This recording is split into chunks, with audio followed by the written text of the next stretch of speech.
کراچی سے ڈاکٹر وسیم افندی صاحب بتاتے ہیں کہ چند دن پہلے میرے پاس ایک نوجوان لایا گیا تھا جس سے سر پر گولی لگی تھی۔ خون بہت زیادہ بہہ چکا تھا مگر نوجوان کے حوص ابھی قائم تھے۔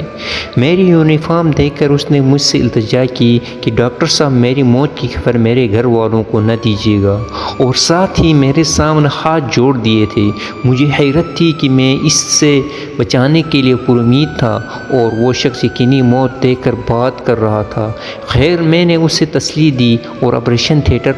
پہنچے جہاں اسے بے ہوش کرنے کے لیے انجیکشن دیا گیا، اور ساتھ ہی میں اس کی روایات بھی سنتا رہا۔ کہانی سناتے سناتے لڑکا بے ہوش ہو گیا اور اسی بے ہوشی کے دوران اس کی موت ہو گئی، مگر اس کی موت مجھے جھنجھوڑ کر رکھ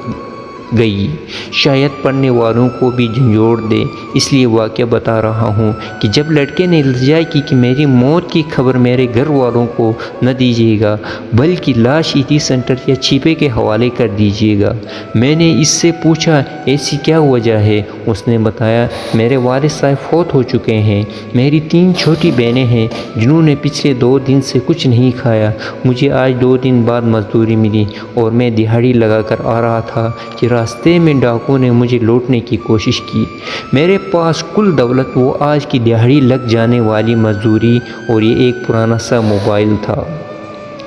اگر صرف میری بات ہوتی تو میں شاید یہ 1300 روپے ڈاکوؤں کو دے دیتا، مگر مجھے پتہ تھا کہ گھر میں 2 دن سے بھوکی بیٹھی میری بہنیں روٹی کے انتظار میں میری راہ دیکھ رہی ہیں۔ یہ پیسے ڈاکو لے گئے تو میری بہنیں کیا کھائیں گی؟ جب کہ یہ لوگ خوف خدا سے عاری ہیں، یہ تو کسی اور کو بھی لوٹ لیں گے، لہٰذا میں نے مزاحمت شروع کر دی اور ان ظالموں نے محض اس 1300 روپے کی خاطر مجھے گولی مار دی۔ ڈاکٹر صاحب مجھے پتہ ہے میں مر جاؤں گا، مگر مجھے فکر ہے کہ میرے گھر والے جن کے پاس روٹی تک کے پیسے نہیں ہیں وہ میرے لیے کفن کے پیسے کہاں سے لائیں گے، قبر کے پیسے کہاں سے لائیں گے، لہٰذا میرے گھر والوں کو میری موت کی خبر نہ دیجیے گا۔ ساتھ اس نے جیب میں ہاتھ ڈال کر پیسے اور موبائل میرے ہاتھ پر رکھے ہوئے گھر کا ایڈریس بتایا اور کہا کہ یہ پیسے گھر پہنچا دینا اور یہ موبائل بیچ کر میری چھوٹی بہن کو نئی جوتی خریدنا۔